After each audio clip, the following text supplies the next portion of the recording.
Now we're in the IQ deep dive segment, and we'll be covering the Real Madrid versus Juve game.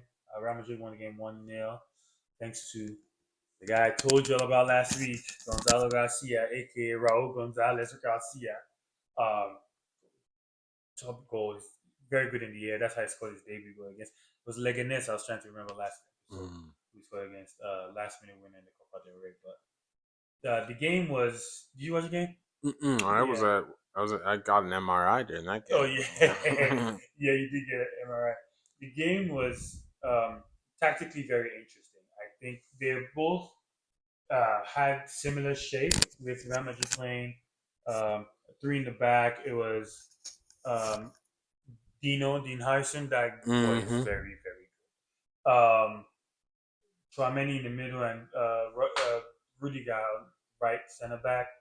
Trent as the right mid right back. Frank Garcia left mid left back. It was Valverde and Arda in the middle. Um, Jude is the 10 and Vinny and Gonzalo up top. And from a Real Madrid perspective, they were decent on the ball in this formation, but in transition they were weaker in this formation because for Juve their base was Thuram and Locatelli, and when they broke because of our two-man midfield of Fede and Arda, none of them were really holding because they're both like trying to find spaces to build like triangles on each side or be available for passing and for specifically Fede chances to shoot. But Hmm. the problem in the first half was when um, we lost the ball in transition and they played the long ball to Kolo. Um, him and what's the Turkish guy's name again? Aguilera? No, no, no, No, no, not no. the Turkish. Oh, Yildiz. and yeah, even that's The Yildiz on the left and Conceição on the right. Once either of them got the ball here, Yildiz had a great game as well, and the other one was like running towards our defense. There was no protection there, so they could work the ball wide if Yildiz comes in the middle and finds somebody wide. It was causing us problems. And Trameni in the center, uh, uh, like center of the center back, was good when we had the ball, but dangerous when we didn't off the transition. And Kolomwani should have scored. He was 1-on-1 and he tried to scoop um, Courtois and overcooked it. mm. So in the first half of the first half, Juve were on us. But two things that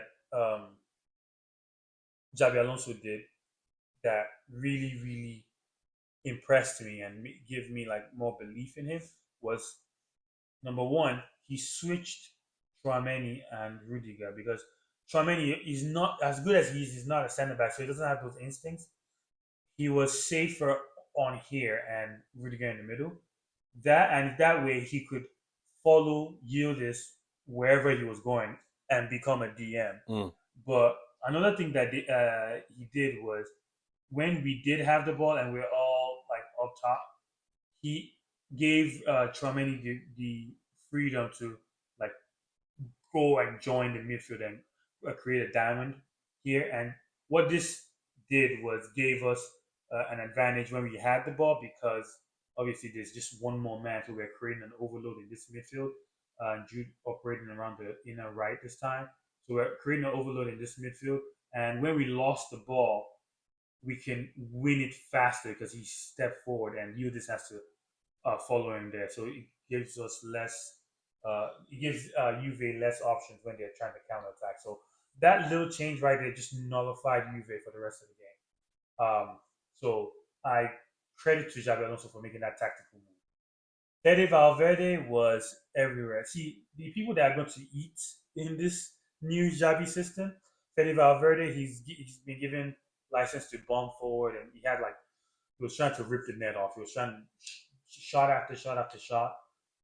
Uh, but the person that hasn't been really spoken about that is really, really quietly benefiting from this new regime is Frank Garcia. Frank Garcia is very good going forward. has a great cross on him, very very fast. Not the greatest 1v1 defender or off the ball defender. So this position, he's using him as like um what's Leverkusen's left wing back, the guy that has techie that can play free kicks and stuff. This Spanish guy. I'm looking at him. I'm looking at him. I'm looking Number it 20. up.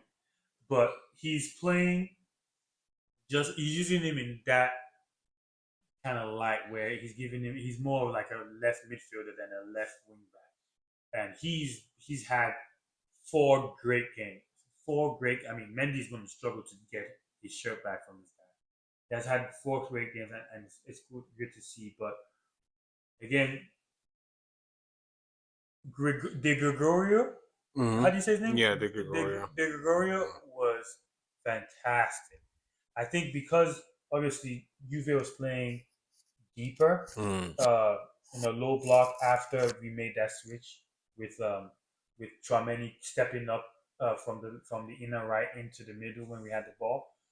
We obviously controlled the game, and Jude stayed on the right, Fede stayed on the left, and Arda was here working with Trent.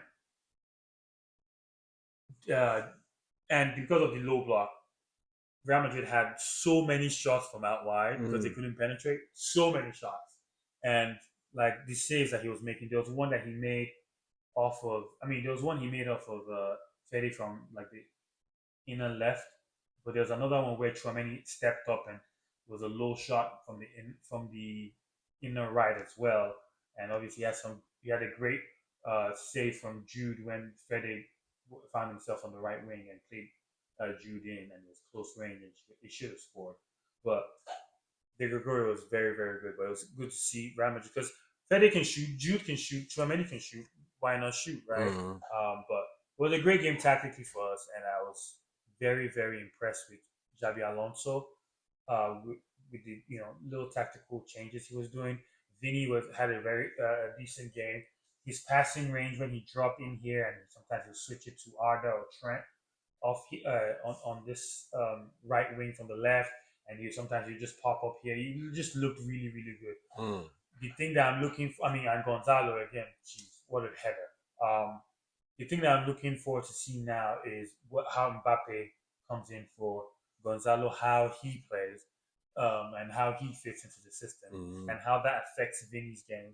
Because Mbappe is a big personality too, so Vinny can't just always do what he wants. He has to share the ball, and just the decision making there will be interesting to see. And like I said, no Rodrigo in this format. I don't know how he fits Rodrigo in.